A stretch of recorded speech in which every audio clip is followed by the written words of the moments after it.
بڑھتے ہیں آج کی اہم خبروں کی جانب۔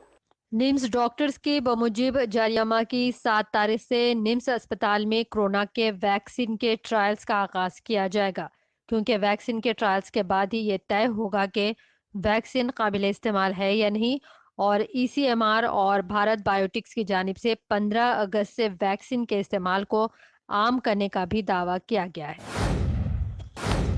گریٹر حیدرآباد کے حدود میں کورونا کے پھیلاؤ نے چیف منسٹر کے سی آر کے سرکاری قیامگاہ پرگتی بھون کو بھی اپنی لپیٹ میں لے لیا ہے۔ اطلاعات کے مطابق گزشتہ ایک ہفتے کے دوران پرگتی بھون کے 20 ملازمین میں کورونا پازیٹیو پایا گیا۔ آؤٹ سورسنگ کے علاوہ سیکورٹی عملہ میں کورونا کے علامات ظاہر ہوئے ہیں۔ چیف منسٹر کے سی آر کے دفتر کے 22 ملازمین بھی کورونا سے متاثر ہوئے۔ پرگتی بھون میں کورونا کے پھیلتے ہی سارے پرگتی بھون کو سینیٹائز کیا گیا ہے۔ چیف منسٹر کے چندر شیکھر راؤ فارم ہاؤس منتقل ہو چکے ہیں اور وہیں سے فرائض انجام دے رہے ہیں۔ حکومت نے کیسز میں اضافے کے پیش نظر گریٹر حیدرآباد کے حدود میں لاک ڈاؤن کے نفاذ کا منصوبہ بنایا تھا، تاہم صرف لاک ڈاؤن سے کورونا پر کنٹرول ممکن نہیں ہے۔